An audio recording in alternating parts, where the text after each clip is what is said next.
বর্তমান সরকার বিএনপির আন্দোলন এবং ছাত্র জনতার গণঅভ্যুত্থানের ফসল বলে মন্তব্য করেছেন বিএনপির কেন্দ্রীয় কার্যনির্বাহী কমিটির সদস্য জেলা বিএনপির আহ্বায়ক আবু সাইদ চাঁদ। রাজশাহীর বাঘা উপজেলার বাউসা স্কুল মাঠে ইউনিয়ন বিএনপির অঙ্গ সংগঠন আয়োজিত সমাবেশে তিনি একথা বলেন। তিনি বলেন, আগামী জাতীয় সংসদ নির্বাচনের সুনির্দিষ্ট তারিখ ঘোষণা করতে অন্তর্বর্তীকালীন সরকারের প্রতি আহ্বান জানিয়েছেন তিনি।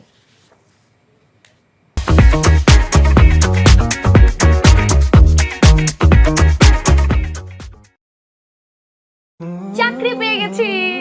চাকরি? আপনার কি কোনো কমন সেন্স নেই? আপনি একটা মানুষের বাসায় ঢুকে পড়ছেন কিভাবে? বাসায় প্রবেশের কি নিষেধ আছে নাকি? এই অসময়ে ছাদে আসার কারণ কি? নতুন করে কারো প্রেমে পড়লেন নাকি? আমি আকাশ দেখছিলাম, আকাশ দেখতে দেখতে হারিয়ে গেলাম, হঠাৎ করে আপনি আসলেন।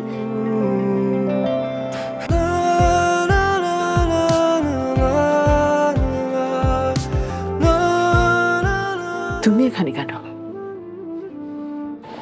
আমার অনুমতি নিয়ে এখানে আসা উচিত ছিল তোমার। মা, এই ছবিটা কার? আমার ম্যাডাম এই ছবিটা দেখে প্রতিদিন কাঁদবে কেন মা? এই মেয়েটা কি সব কথা বলছে?